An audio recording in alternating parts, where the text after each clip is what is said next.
Hi friends, it's Mrs. Polark. Did you know that April is Poetry Month? This week we're going to explore lots of fun poetry. I love poetry. We are going to use some of these books this week. Some of these books are all written by the same author, and this book in particular was selected by Jack Prelutsky. All the poems in here are by different authors. So we are going to have lots of fun with poetry today. What do readers do when getting ready to read poetry? Look at the title of the book and poem, read the title out loud, look at the illustrations, make predictions or guesses like what might the poem be about, make personal connections to our lives, make connections to other books, and ask ourselves, how does this topic make me feel? The first poem we're going to read is from Read Aloud Rhymes for the Very Young, selected by Jack Prelutsky, a very famous children's poet, and illustrated by Mark Brown, who also illustrated the Arthur books. So I'm going to look in the index to see what page my poem is on, okay? Oh, it's on page 50. This poem is called Five Little Monsters. You can see there's lots of poems on each page. This is the poem I'm going to read. Five Little Monsters by Eve Merriam.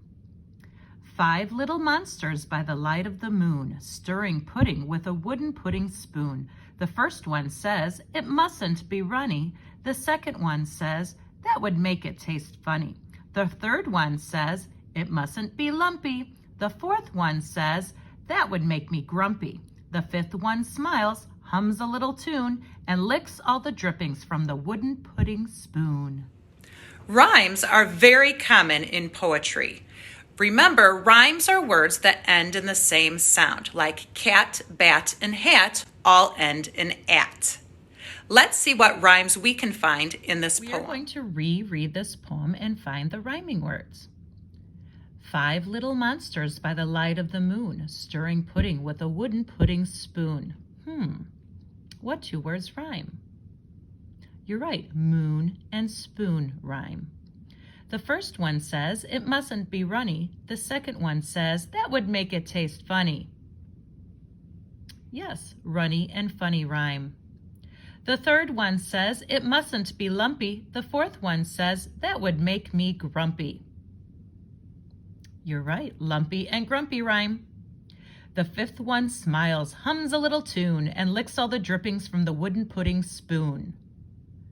Tune and spoon, although it is spelled differently, it does sound the same. So, tune and spoon rhyme. Next, we're going to play a little rhyming game. If you think it rhymes, give it a thumbs up. If it doesn't rhyme, thumbs down. The first one, fan, pan. Do they rhyme? Thumbs up or thumbs down? Yes, fan and pan both end in an. Here's another one. Van, can. Do van and can rhyme? Yes, they do. In fact, fan, pan, van, and can all rhyme together. They all end in the sound an. Do dice and school rhyme? Dice, school. Nope, they do not end in the same sound, so they do not rhyme. How about dice, mice? Does that rhyme? You are correct. Dice and mice both rhyme. Do money and pool rhyme? No, money and pool do not rhyme. Let's try another. Money, honey. Do those rhyme?